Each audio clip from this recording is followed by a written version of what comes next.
Welcome to the New World Order Showcase Podcast. Your host, Jill Hart, the Coach's Alchemist. Couldn't be more excited to have you join us today. On this podcast, we celebrate the champions of change, the up-and-coming life, health and transformational coaches who are fearlessly stepping forward to make a difference in the world. Get ready for inspiring stories, practical tips, and powerful moments that will motivate you to make a positive change in your life and those around you. We're happy to have you join us on this incredible journey as we dive into the world of life, health, and transformational coaches who are lighting up the path towards a better tomorrow.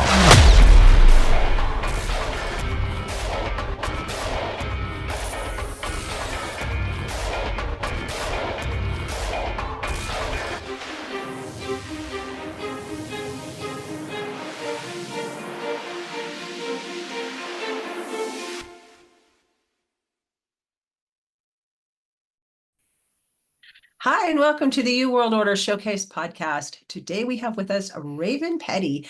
Raven is a project coach for aspiring authors. They're launching Raven and Grace Press, and she is here to share with us all about her latest project. Welcome, Raven. It's nice to have you here. Thank you. Thank you so much. It's an honor to be here. So I know you used to be a life coach, and now you're transitioning into being a project coach for people who would be authors. How did the transformation happen, and why? And what's your story? How did you get to this point? It has been a journey, that is for sure. I graduated from HCI in 2022, I believe, and immediately had clients right out of the gate, and that kind of transitioned into primarily women over 60. But I also do work a full-time job. And in that job, I have been in content for about 17 years. So I create content, edit, proofread, all of that. So over the last several months, I've, been thinking about what's next, the things that I really enjoy doing. And I went to a vision board class back in January that Jennifer Grace hosted here in Nashville. A lot of your listeners probably know who she is. If not, she is the main coach for the Clarity Catalyst program, which has been kind of gifted to HCI students over the years. So she's very big in the coaching community. And we got to talking, and I won a coaching call with her.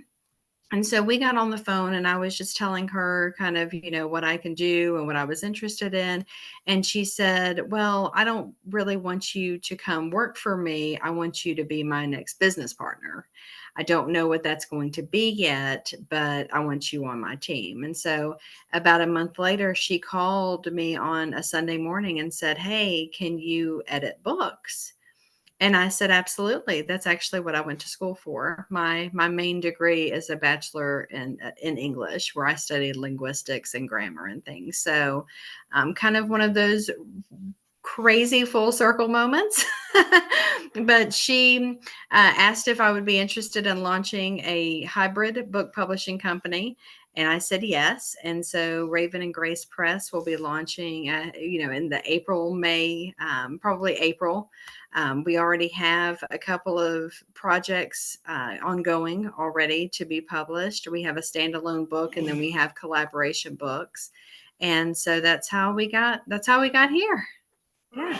That's kind of exciting. I love that you were a life coach, and then you're shifted into like the thing that you were supposed to be doing.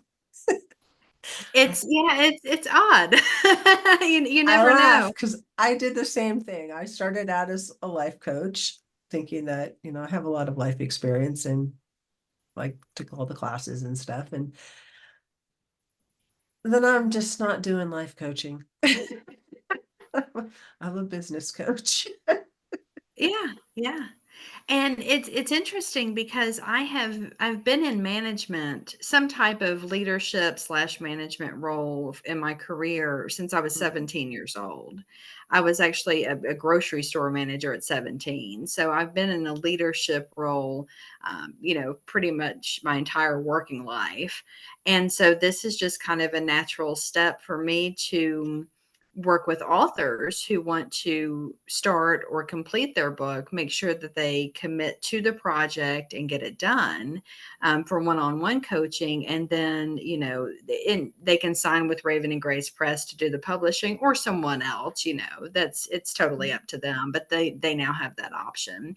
And Jennifer Grace hosts writers retreats here in Nashville and other places all over the world where authors can come and just dedicate that time to write and be really, in a creative environment. So there's lots of different options for new authors, and there's lots of different ways for coaches to get their stories out there. I think that's an amazing venue that's really starting to break open. I see more and more people deciding to write books and actually writing them. And I'm happy to see publishers coming alongside them, because so many of them end up with typos. Okay, so we'll just put it out Oh, there. absolutely. And Absolutely. as a voracious reader, I can't help but like go through stuff and look. Typos just like hit me like a ton of bricks. Even some of the really popular books that are out there have typos in them. Yes, absolutely. It's the age of being able to self-publish is kind of a double-edged sword, and that you can get things to press quickly, and it's not super easy, but it's not impossible either. Um, Whereas if you go through a publishing company and you hire a coach and you have some people alongside of you to help you with the proofreading, and even even hiring people on Upworks to proofread for you is not enough, because those Right. people generally are not, you know, they're just not educated to the point where they understand the nuances in grammar when it Mhm. comes to actually writing a book or proofreading a book. So that's kind of exciting Thank for you, me as thank a you. reader. Yeah, I it was so funny when I went to college, I wanted to be a proofreader. That's why I majored in English. That's why I took linguistics courses and grammar classes. Like all of my electives were linguistics and grammar, and literature, but Mhm. I wanted to proofread. That's all I wanted to do when I graduated from college, was just proofread. And my previous, positions have allowed me to do proofreading, but it comes along with all this other stuff that I have to do. But proofreading is just my jam. Just give me something and let me sit down and either mark it up or track changes or whatever, and I'm good. What's interesting, I think, about what we're going to do is that because we're so small right now, Mhm. we have the time to give each project the attention it needs. If you work with a big publishing house, one of the big five, they have hundreds of projects at some point in the process, and people are probably a little overworked and a little bit too much on their plate. And with a smaller publishing company like this, we actually have the time and the resources and the energy to, give it our all. We know proofreaders and graphic designers and other editors and people. So when we do need to outsource it, we have that ability too. So it is very exciting, especially to have the quality control and be able to really work with coaches one-on-one to get the perfect product out. Something that really represents them, their brand, and the story that they want to tell. Yeah, and that's really amazing. And I would presume that it's going to be not as expensive as going to one of the bigger publishing houses. I really am not that familiar with actually publishing a book. Do you, I know you can self-publish, right? Mhm. KDP is out there, and that's Sure. that's kind of the extent of publishing as I understand it. I'm a voracious reader, but not not a voracious publisher. I do blogs and podcasts. So what is the process? Can you share that with me? Like, Sure, sure. Well, first I'll share kind of the differences. So okay. there's traditional publishing, which is when you would hire an agent and they would kind of send out letters to the big publisher companies, like Mhm. Random House and Penguin and things like that. They would send letters. You'd pay your agent, and if you got accepted, then that traditional publishing company would maybe give you an advance to write your book. So they may give you like $10,000 or $40,000 or something so you could write your book, and you end up paying that back to them once your book goes for sale. Then there's self-publishing, which you were talking about, where you do everything yourself. You upload it to, Amazon for Kindle, or even Barnes and Noble has a platform for their Nooks. You do all the formatting, and you're also responsible for marketing and selling the book as well, but you retain all of the profits. You do a whole lot more work because even with traditional publishing, they're going to take care of a lot of the marketing and sales and distribution and stuff for you because they work with a printer.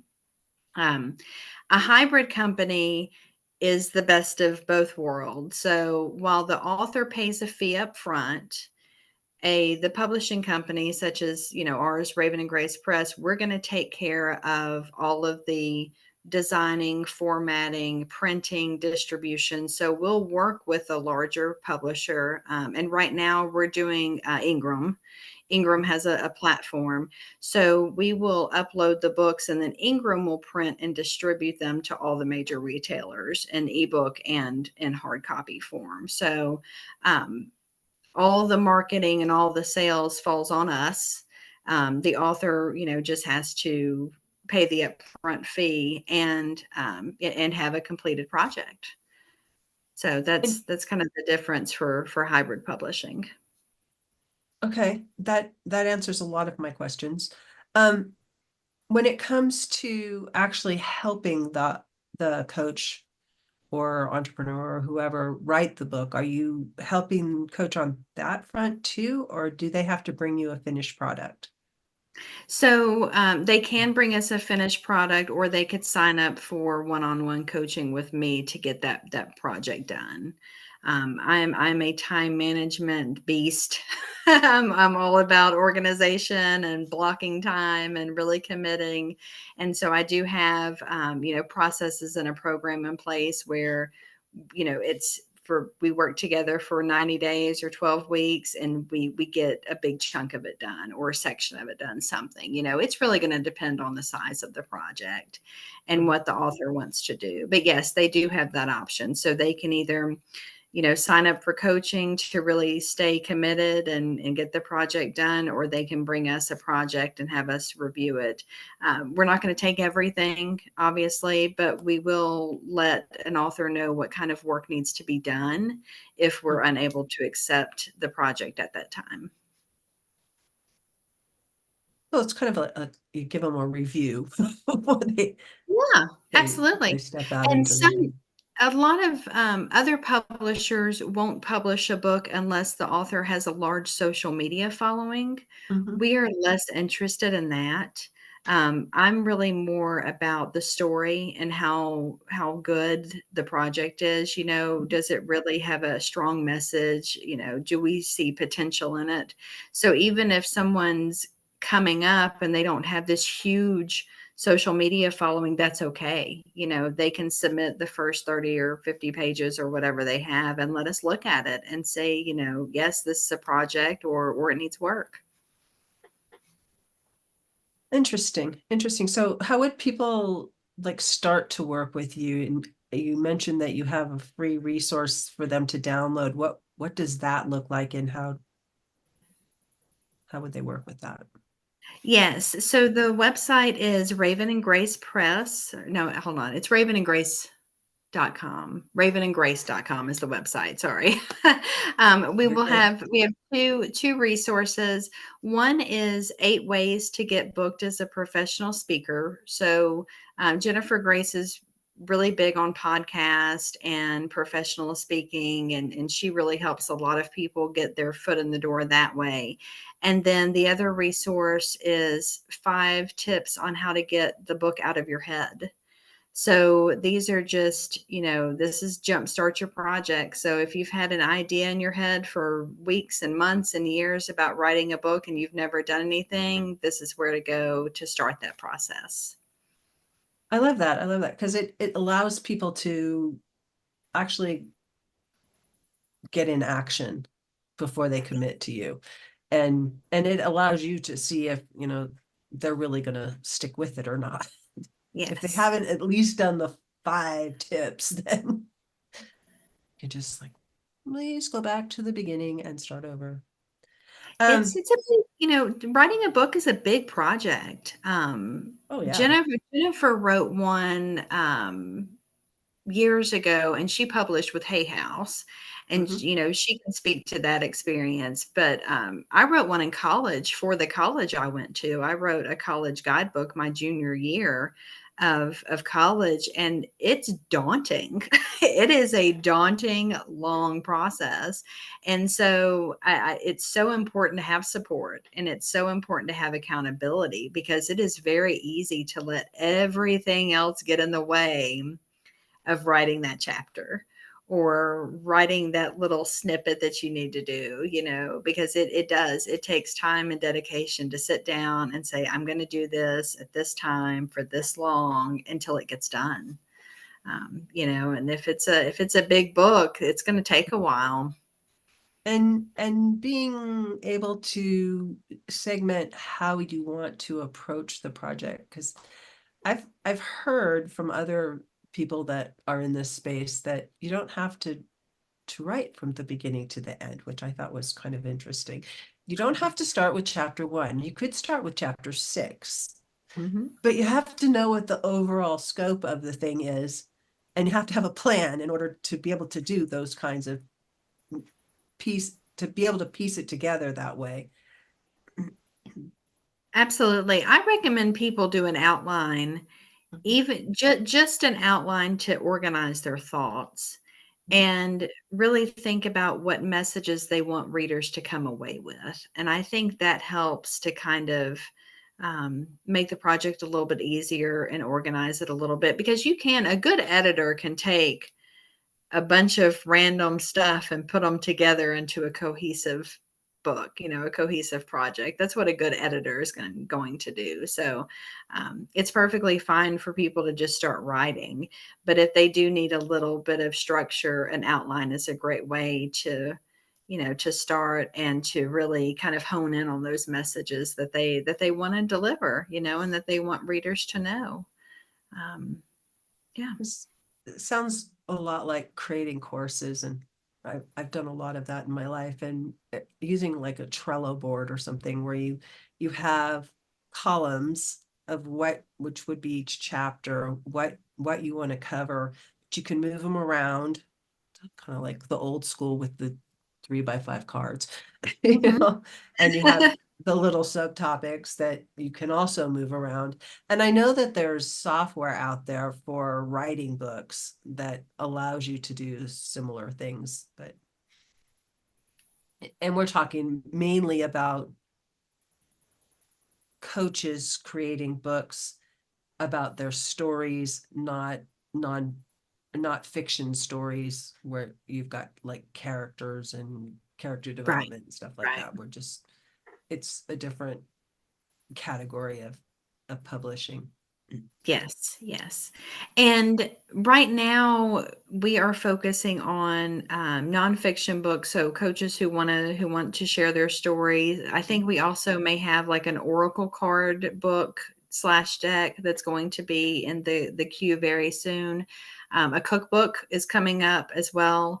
Mhm. So there's lots of options. The collaboration books are also really cool because they're themed, and we're going to select 20 authors to just have a chapter. So an author can pay for a fee to have a chapter in the book, and then they'll get 50 copies to sell, and they'll recoup that money. The rest of those proceeds will go to a charity that Raven and Grace Press is going to select.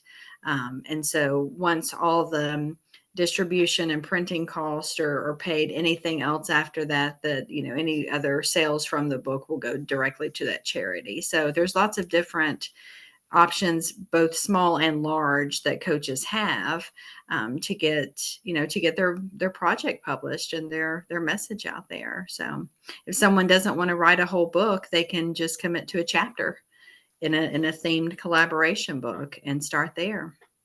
I really like that. I've seen a lot more of that happening. And I think the word of the year is collaboration this year anyway, but it just seems to have come up. But there's a lot of book opportunities where you could just do a chapter in a collaboration of other people who have similar stories or under a theme of the book. And I like the idea of it helps you get some experience writing your story on a smaller scale. It's easier to like just get all the words down, and then you can fluff it up more to make a book than it is to just sit down and think, okay, I'm going to write my life story. And then it's like, there's just so much, especially for It's us like, older gals, you know? absolutely. And collaboration books are a really great way for coaches to then say, now I'm a published author. So when one chapter in a book that gets published makes you a published author. So coaches can then say they're published, they have the book as a resource. They can take that for speaking engagements or to build just credibility, in the community they're trying to serve. So yeah, it's a very cool way to get a little taste into publishing and what that looks like. Yeah, it's really exciting. And for people that have been bloggers for a really long time, 3,000 words isn't that much. But Right. for somebody who doesn't really write all the time, 3,000 words is pretty daunting. Absolutely. Absolutely. I blog and have blogged for most of the companies I've worked for the last 20 years, and I can Mhm. crank out content. But it has taken practice. I mean, it does. And um, it's one of those things where your environment has to be really conducive to being able to write too. It's going to Mhm. be really hard to write if you've got kids running around the house and or like I'm an empty nester right now. My son is grown, but my dog will drive me crazy some days because he's in and out and doing this. And I'm like, so you really do have to make sure the environment and is right and make sure that you have, the time to sit down and really focus. Because it's hard to even write 500 words if there's a lot of noise. You got to turn off notifications on your phone, like, shut off social media. That's Do all your chores first because your yes, house will chat at you while you're trying to yes, focus. It's like the buffet wants you to dust it. And it's like, well, yes. no, I'm going to Laundry sit here needs till to be it's done. done. Laundry needs to be done. Yeah, yeah. The pros and cons of working from home. Absolutely, absolutely. But yeah, and it is, and people who aren't used to writing, they feel very overwhelmed by it and they don't know where to start. I always tell people just start. It doesn't matter what you say. It really doesn't. Just start getting words out on something. When I write, I like to type in like a Google Doc or something like that. But sometimes I have tons of notepads and paper lying around where I take notes throughout the day. So just, make sure you just write things down and it'll all come together eventually. It will. Or even just make notes on your phone. You can make audio Mhm. notes these days. It's Yeah. super easy. It's just when you actually sit down to do it, allow yourself to just vomit on the page. Yes. Used to Yes. tell my kids when we were homeschooling, because it's easier to pare stuff down than it is to just try to make the perfect sentence. Who Right. cares? Don't worry about the punctuation. Don't worry about the spelling. Don't worry about the anything. just get it out there and then see where it goes and then massage it later. Yes. And or let your editor do it, right? Like that's what Yeah. that's what the editors are for. That's what the editors and proofreaders are for, the people who are going to take that and and start marking stuff out and making it, making it cohesive, and able to read. So yeah, I tell people just start, type something. And even clients will ask me, they're like, well, what do I even start with? And I'm like, just start with, I don't know what to say. Let that be the first sentence. I don't know what to write. Or I'm frustrated because I don't know what to write. Just anything, because I guarantee once you get that first sentence out, it's going to start coming, start flowing.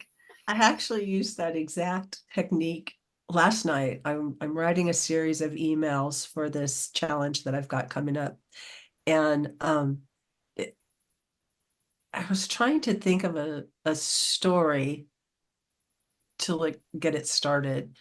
And then I had to, there's a bunch of information that I had to put in the email because I'm trying to like have, it has a purpose. So in the middle of the email, it just like, okay, so I'm struggling here to tie these two together. Here, let's look at it this way. It's perfectly acceptable to, in my worldview, to just tell the audience, hey, I'm struggling here. I'm not sure what I Absolutely. really want to say. And if you're talking to somebody when you're writing, and the old typists can type as fast as they can talk. So it's just, if you just can imagine that you're talking to someone through your fingertips, Yes. Yes. just have a conversation with them, explain all the things. Yeah, absolutely. And I like to keep my client, or reader in mind when I'm writing things. Mhm. Especially, writing emails is a great example if you do email marketing. But really keeping that person in mind, what would they appreciate? What do they want to hear? What are they interested in? Just kind of keep that top of mind as well. And sometimes I cut stuff out because it's too much information. Sometimes I Mhm. think we can overshare, and so if I feel like I may be oversharing, I'm like, that's kind of weird. I'll take it out. But yeah, I think people really appreciate authenticity and Mhm. feeling like they're reading something written by a real person and not a machine. As a writing professional for so many years, I've been asked so many times what I think of Chat GPT, what I think of AI writing tools, and I'm fine with them. I have cranked out some quick content using Chat GPT. It's nowhere near what I could do, so I have to edit it really heavily. But in a if somebody is unfamiliar with writing or uncomfortable with it, it's not a terrible tool to start with, and to kind of see what comes out and then use your own voice and make it your own. It's Yeah. the getting that something on the piece of paper. It, Yes. it just Yes. takes that step for you, and you go from there, and you can just like massage it, move stuff around, change it up. Yeah. Ask other people to read it, send it to a couple family members or friends and say, does this suck? Or what do you think? And pick people who are not going to be like your biggest fans, because your biggest fans are not going to tell you if something is terrible, Pick somebody who's actually going to give you an honest opinion. Is my other thing, and let them review it and see what they say. Do Ask them what they felt when they read it. Did it evoke any emotions? Were they surprised by anything? That's always a good place to start too, just to get some general feedback. It's a good place to start in terms of what do you want your audience to feel? Because really writing is about evoking emotion, Yeah. and you want to take them on an emotional journey with you.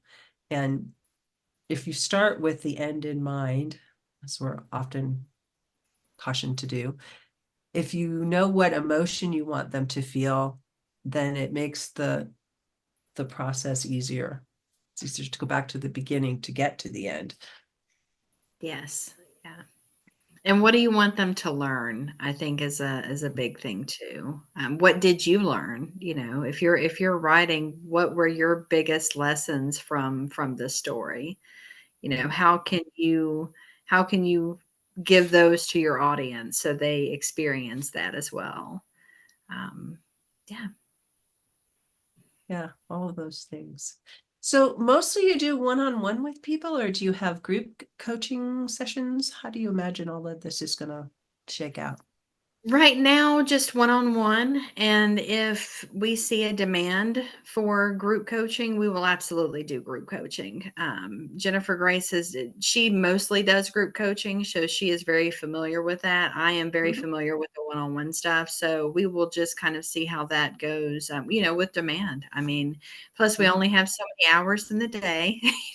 It may be there may be groups that need group coaching and then people who need individual attention. So we hope to cater to all of those people. Yeah.